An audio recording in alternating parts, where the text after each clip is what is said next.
Okay, so good morning, class. I hope you're doing great today. So, before we start our online session, let us all pray first. In the name of the Father, and of the Son, and of the Holy Spirit. Amen. Our Father, who art in heaven, hallowed be thy name. Thy kingdom come, thy will be done on earth as it is in heaven. Give us this day our daily bread, and forgive us our trespasses as we forgive those who trespass against us, and lead us not into temptation, but deliver us from evil. Amen. So, again, good morning, class. So, our lesson for today is all about the intentional injuries and unintentional injuries, understanding and prevention. So, before we proceed, let us first read our lesson objectives. So at the end of the discussion, the learners should be able to, number one, is differentiate intentional injuries from unintentional injuries. Number two, value the importance of injury prevention, safety, first aid through a short essay. And for the last one, create an infographics showing how to prevent and control unintentional injuries. So, what is injury? So, when we say injury, it is a general term that refers to damage caused by accidents, falls, hits, weapon, and many more. So, as you can see dito guys sa ating slide, these are some examples of injuries. So, there are injury in sports, ito sa mga trabaho nila. So, injury is commonly classified as intentional and unintentional. So, pag sinabi nating intentional, of course, from the word itself, ito yung mga sinasadyang gawin sa iba or sa sarili nila. So, intentional injuries occur with purposeful intent and include homicide, suicide, domestic violence, sexual assault, bias-related violence, and firearms. And next naman na classification ng injury is itong unintentional injuries. Again, from the word itself, unintentional, ito yung mga aksidenteng nangyayari sa atin o sa ibang tao. So, unintentional injuries occur without purposeful intent, burns, drowning, falls, poisoning, and road traffic accidents, leading cause of death, injury, or disability. So, ang intentional injuries can be divided into two. Ito, self-inflicted and assault. So, pag sinabi nating self-inflicted, the definition of self-inflicted is something that you're bringing up upon yourself or caused to happen to you. Or basically, in other words, when a person harms himself or herself on purpose. So, ang best example nitong mga to, itong self-inflicted injuries na to, is itong suicide and para-suicide. So, hindi naman nabago sa atin itong suicide, no? So, when we say suicide is the intentional taking of one's own life. So, ito yung may mga problemang tao at hindi nila alam kung ano ang solusyon nito, kundi ang naiisip lang nilang solusyon is itong pagpapakamatay or suicide.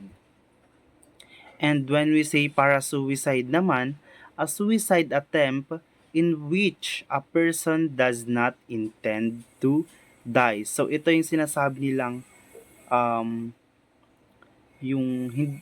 sinasaktan nila yung sarili nila pero hindi sila nagpapakamatay dito ha, like yung um, naglalaslas sila dito sa arms nila, ganon. So these people needs helps, no, lalo na sa mga kung may mga problema sila, um, they must talk to someone para hindi nila gawin tong mga ganitong mga bagay.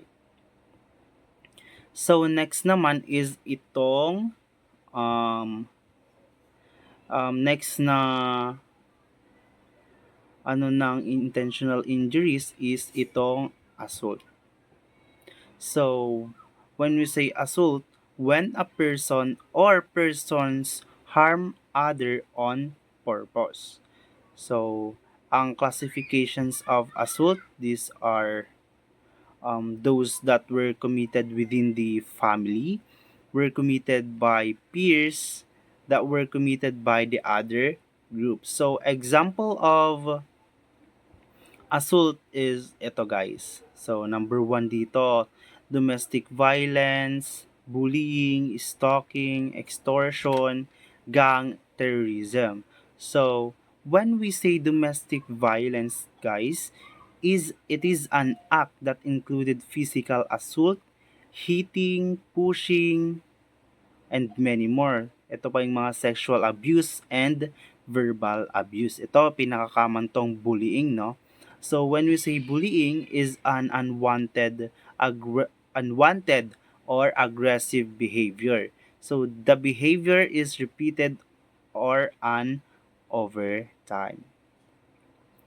So, some examples of bullying, ito yung verbal bullying through salisalita lang, ganyan. Social bullying, physical bullying, and cyberbullying sa social media. And when we say extortion naman, is the act of using force or threats to force people to hand over their money or properties on favor. Exhortation can happen usually outside or near is school. So parang ano din siya no, bully din siya ganun. Next is itong gang, mostly street-based group of young people who regard themselves and may be seen by others as a group that engage in a range of criminal activity and violence. Next is stalking. Is a pattern of behavior that makes you feel afraid or nervous, harassed, or in danger. It is when someone repeatedly contacts you and follow you. Ito naman guys, ito din common din to sa mga bansa, itong terrorism. So terrorism, use of violence for political goals and putting the public or a great number of people in fear. Sa atin naman, ito yung mga NPA. Okay, next, let's proceed dito sa unintentional injuries. So, when we say unintentional injuries, it occurs without purposeful intent. Burns, drowning, falls, poisoning, and road traffic accidents leading cause of death and disabilities. So as you can see guys, may mga nilagay akong some examples of unintentional injuries. So when we say unintentional injuries class, as I said kanina, ito yung aksidenteng nangyayari sa atin. So pag may nangyayaring mga aksidente, so ito yung mga example na mangyayari sa iyo sa laro, sprain, fracture, ayun, yung may sugat, bruises, splinter, bite, burn, sunburn, ganon. So, some examples pa nito, more examples pa nito is itong motor vehicle crashes, pedestrian injury, bicycle crashes, occupational injury, drowning, and falls.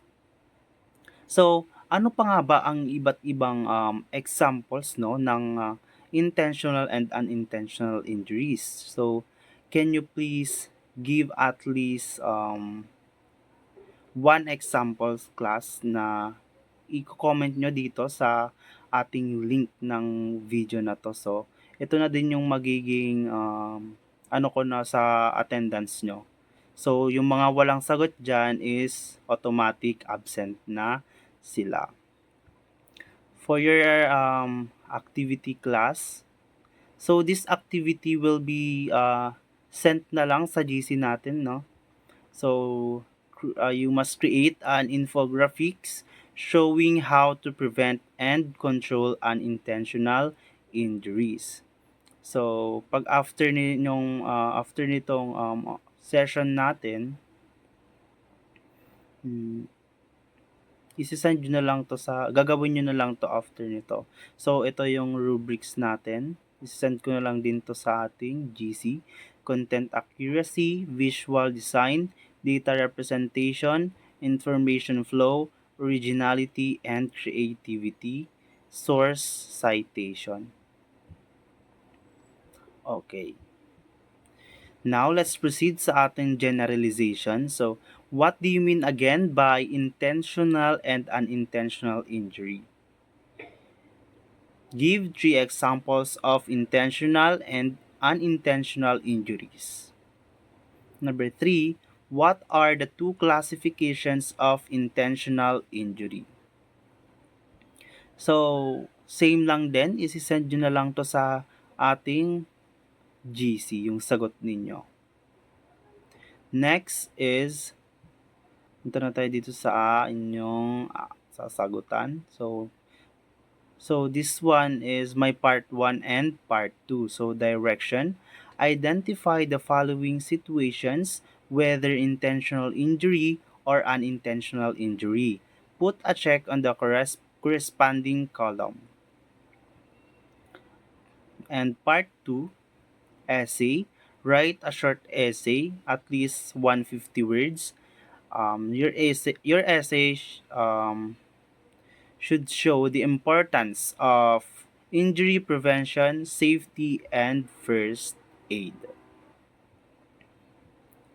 Okay, so since may natitira pang oras sa ating klase, I'll give that to you na lang class to do your activities. Okay, so if you have questions, feel free to ask me sa ating GC. And for your assignment, make a slogan about safety prevention of intentional injury. And for your second assignment, what are the negative impacts of drinking alcohol? Okay, so you may now start doing your activities. Thank you.